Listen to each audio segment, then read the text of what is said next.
Hello and welcome to another episode of Dad versus Daughter. I'm Tim the Dad, and today I'm going to be taking a look at Seas of Strife. Now, this is a small trick-taking card game where you do not want to take the tricks. But this is kind of in the range of maybe a filler game, plays 3 to 6. So let's get it to the table. I'm going to show you how it's played, and I'm going to tell you what I think. So let's check it out.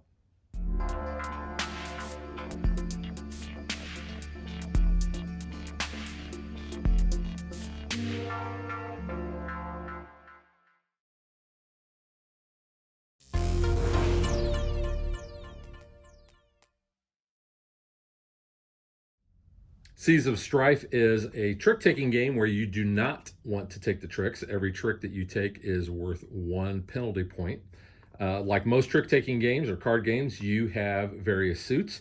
You have the doldrums, you have coral, you have fog, icebergs, rocks, kraken, storms, and whirlpools.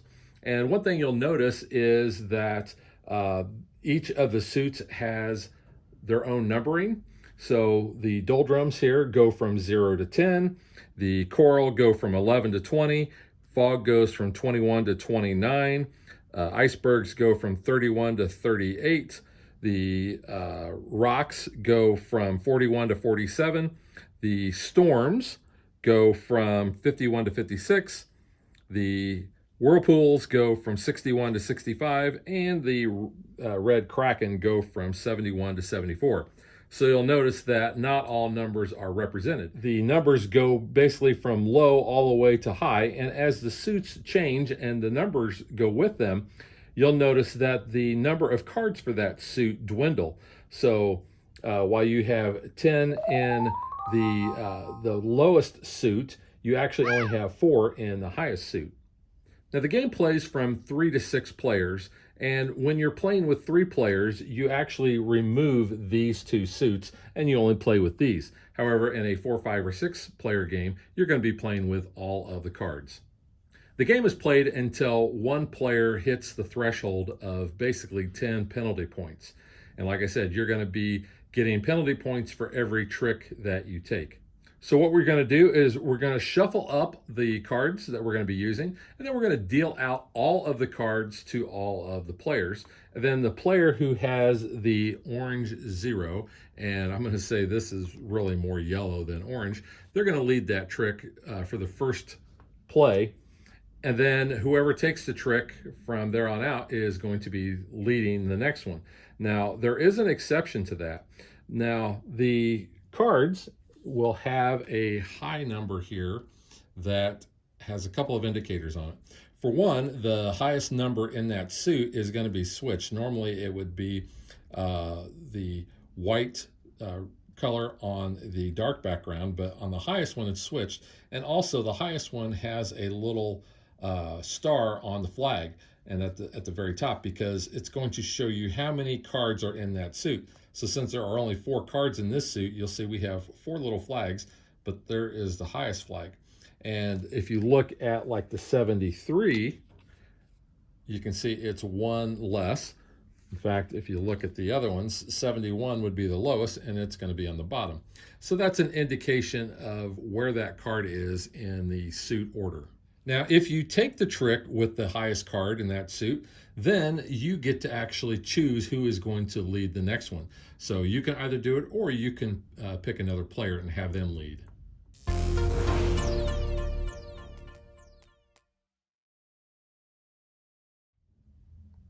So after shuffling up, my hand may look something like this once I sort it out. So you can see I've got a lot of the orange, just a couple of the coral, the fog. And I do like the fact that they put the suit icon right there. And if you didn't notice before, the cards have the numbers at the top or the bottom.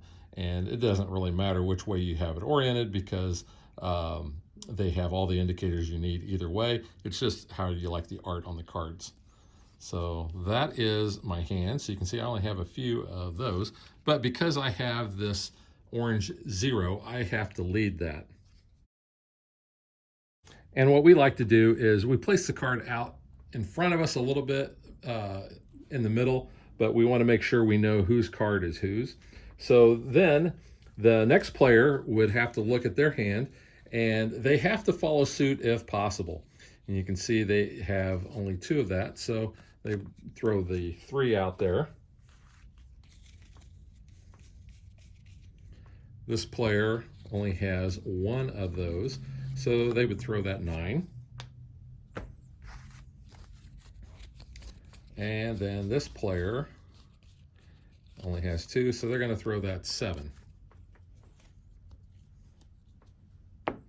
So the way the tricks are going to work is you are going to look and see which suit has the majority out there. Now, clearly in this one, it's all the same suit. So then you're going to look for the high card. In this case, it's the 9. So this player is going to take that trick, and they're going to put that in front of them in a way that they can count how many tricks that they have. Now, because they did not take it with the topmost card, they are going to lead the next trick.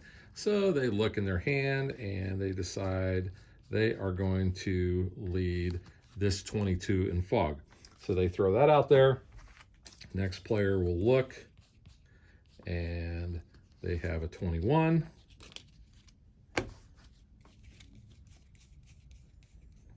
Going back to my hand, I have the 25, and this player has, he knows he's going to be taking it because he's got the 26, the 28, and the 29. So he's going to go ahead and throw the highest since he's going to take it anyway. But because it is the highest, he's going to be able to call who takes the next trick or who leads the next trick. So let's say he wants to go last. So he's going to choose this player in order to lead off the next trick. Let's say this player decides to lead the 18 coral. This player says, well, I don't want to take that. I'm going to throw the 17.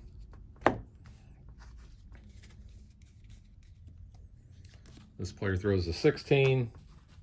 And let's say that this player did not have any coral in his hand. So what he might want to do is he has this 56 that's pretty high in storms. He might throw that.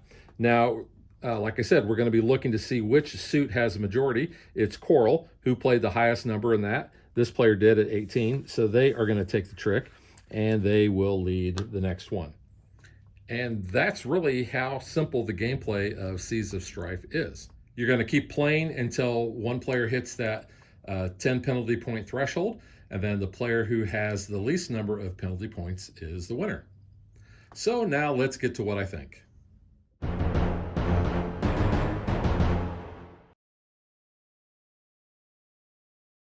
Now, the first time that I played Seas of Strife was actually just a few weeks ago, and I was immediately drawn into this game. I grew up playing card games. I like trick-taking games. I like games that have a lot of take that, which is what I think sets us apart from a lot of other trick-taking games. So if you do not like the meanness of that, this may not be the game for you. But I knew after the first hand that this was a game for me. In fact, we weren't even done with the first game, and I had already ordered my copy off of Amazon. Speaking of which, this game sells anywhere from 10 to about 16 bucks depending on where you get it. I know Miniature Market had it somewhere around $10, but they seemed like they've had it sold out for quite a while. So that's why I went ahead and got it on Amazon. To me, it's every bit worth, even a $20 if you have to pay that at, another store. I love the gameplay, and one of the things that I love the most about the gameplay is, like I said, that, hose your neighbor over there, because you may have a suit that was led, but if somebody else doesn't and they break suit and they throw another suit down there, it's your chance, especially if you are one of the last players to act, to really hose that other player over by throwing off into that suit. So you kind of watch how many tricks other players have taken, and that may help you determine on who you want to stick with that trick. Now, I've played this game with 3 players several times, and I've also played it with 6. Again, it plays 3 to 6. I like it better at the higher player counts. Like I said, in the lower player counts during the setup, you're going to remove a couple of suits. There's also a couple of variants that come with it that you can check out. I have not played any of those yet. I do know in a 3-player game, you actually remove more suits, so that might make the 3-player game a better experience. But this is one of those that I think when you're playing with 6 or even 5, you've got a lot more chaos that happens at the table, and that's the fun part of the game, at least for me. Is, especially if you're going early and you have to throw off suit, like, wow, is somebody else going to stick me with this, or are they going to throw off, so there's that element in there, and that to me is what really makes the gameplay a lot of fun. Now for the components, you can see inside the box here, we've got the art for the rocks, which I think is really kind of cool. But the art on the cards is really neat. This is a sailboat theme. This was based actually on another game called Texas Showdown, which I think was only available in Europe through Amigo. And Rio Grande Games, basically they have this re-theme, and this is available here in the States. But the art is really cool. Like I said, there is the doldrums, very calm waters, nothing movement, no wind really. And then you've got the whirlpool, which just looks fantastic, I think. I don't know if I have a favorite art. Here's the coral. The fog is kind of bland. I mean, it's, I think it's supposed to be, very gray, very, blah looking. The rocks, like I showed off in the box, they're pretty neat. The storms, let's see, where's the storms? Here's the storms. Storms are actually, this might actually be my favorite because it looks very nice. The icebergs. And then where is the Kraken? Here's the Kraken. The Kraken is actually pretty cool as well. So I really like that. The back of the cards are fine. The card stock, they could be a little bit better. They're not a linen finish. They're kind of slick cards. You might want to sleeve these. I don't know. I don't sleeve very many of my games, and this is a cheap enough game that, if the cards do get nicked up, I'd probably just buy another copy. But I've really enjoyed this. Everybody that I have taught the game to and have played the game with has really enjoyed this as well. It plays quick. Like I said, it plays up to 6. It's easy. It's family friendly, especially if your family likes to take that aspect. So I'm giving Seas of Strife 2 thumbs way up. And hopefully you're seeing this in time for the Christmas holiday, because this would make a great stocking stuffer for the person that you're buying for who likes little card games, likes trick-taking games, that sort of thing. And if not, just buy it for yourself and stick it in your own stocking. So that is Seas of Strife, and we will catch you guys next time.